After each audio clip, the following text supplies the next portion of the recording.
humans, it's just Martine and welcome to another weekly reading vlog. It's January 9th, a Monday, the first day of the semester. So lots of exciting things are happening over here and I have a lot of reading that I want to do this week. But I especially wanted to drop by because I just finished reading All Boys Aren't Blue by George M. Johnson, which is a YA memoir, which is interesting, about George Johnson, who's an LGBTQIA+ activist. And I had a really great time listening to this. I actually listened to most of it on a pretty slow speed for me in audiobooks because I was listening to it while I was drawing and I didn't want to miss anything, but I listened to it between last night and this morning. So I'm excited to have read that, to have another book under my belt. It's just the story of George's experiences with different people and growing up as a Black and queer youth and young adult. And I definitely think everybody should read it. I think it's a great perspective. I feel weird having rated a memoir, but the messages in it, 5 stars. As to how well it either like held my attention, it was a 4 stars, and I don't have much else to say about it. But welcome to the vlog. Some things to anticipate this week. I'm going to be reading the second section of The Body Keeps the Score with a read-along group that I'm doing that with. I'll also hopefully finish Camino Island by John Grisham. I think I started right before the year ended and I'm on page 102. Who knows what else I'll get up to, but it'll be a good time. I think it's approaching 7:30 p.m., which means it's the perfect time to grab a fun drink. The fun drink of tonight is orange Fanta, and sit down and do some reading. I'm going to cozy myself up and read some more of Camino Island. So let's do it.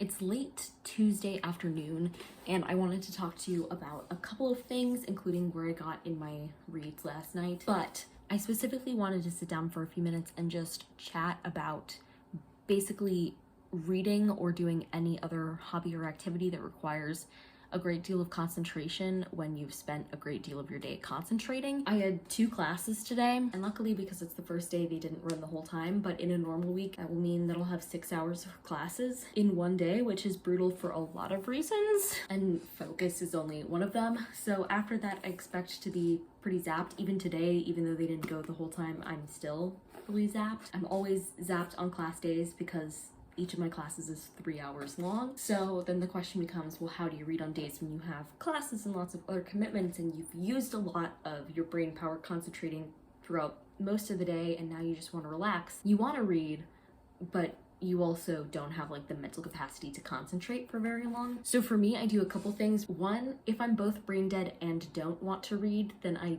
typically don't read. If I want to read, but I'm just brain dead, then that's when I'd employ these tricks. So one thing that I do is read for like a few minutes and then watch a YouTube video and go back and forth between doing those activities so I'm not focusing on anything for very long. The second thing I do is switching between books and book formats. I always do this a lot because I actually find that my attention span is quite poor. So the reason that I manage to read so many books all the time is because I'm switching between books. If one's not holding my attention, I usually just switch to another one, and then switching my position or location even while I'm maintaining the same reading time or reading the same book also helps me like readjust and resettle down into things, which is one of the reasons I like pacing when I read. I'll also move from my desk chair to my bed and back and forth and all of those things. I'll go out to another place on campus to sit and read. All of these things help kind of get my brain to readjust to focusing just a little bit. I don't expect myself to ever read for super long periods of time in a row. Like I don't sit there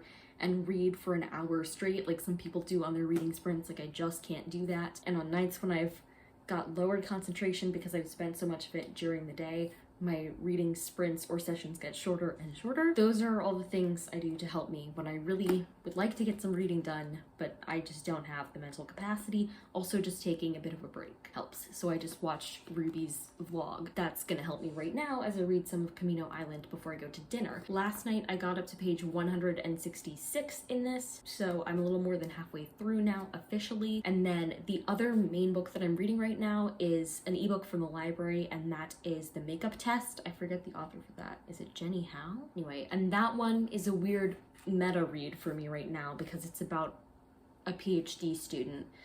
So that's weird. There's that, and she's a TA, and I feel that. But it's a second chance romance with her old boyfriend from undergrad, and I'm having an interesting time of it so far, and I'm like 50% of the way into that. So my hopes for this vlog is that I'll finish Camino Island and the makeup test all in the course of this vlog. So I gotta get to reading to do that. Okay, bye. Happy Thursday evening. Yesterday, I finished reading The Makeup Test by Jenny Howe, and I gave it 4 stars. Overall, it was a really fun read. It's a second chance romance, kind of enemies to lovers situation about this girl who's in this graduate program studying medieval literature, and another person in her cohort is her ex-boyfriend from Brown, and things go from there. And I'll be honest, both of the main characters had some serious flaws about them, and there was a point in which I was like, if what I'm thinking is gonna happen happens, I'm not sure I'll be happy with them ending up together. But then things actually did work out in a way where I was like, I can approve of this. They got rid of a lot of their toxicity that had been in their first try of the relationship, and they really grew as people and as a couple. So I did appreciate that. I also appreciated the discussions around graduate school, although I have to say, it was really weird because they were kind of competing for an advisee position to have a specific major professor, because the major professor originally accepted both of them and then was like, wait, I can only have one of you. That was kind of a weird situation in general, but then the ways in which they were competing for it were also weird. Like, they were TAing the same course. They did have separate like recitation classes, like discussion classes for the course that they each separately led, and so I guess it made sense in that way.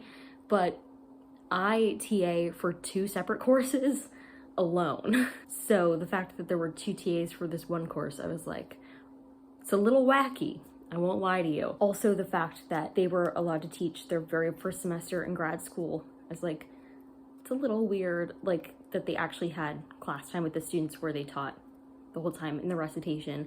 Maybe it's just done differently at other programs and I don't know about that, but in my experience, you have to wait a little while to be able to actually like teach the students as a TA. So yeah, but overall, I had a really fun time with it, and I think it was a debut novel, plus size representation that was really wonderful. Just an interesting premise overall, and I believe the author got her degree, maybe it was in medieval literature, but it was in literature of some kind, and she focused on medieval literature, and that definitely came through in her writing, which I really loved. It's one of the same reasons that I loved The Love Hypothesis by Ellie Hazelwood, because it was so clear that the author's particular graduate experiences got embodied in the text of the book, and I felt like that was the case here too in some ways. So that's on that.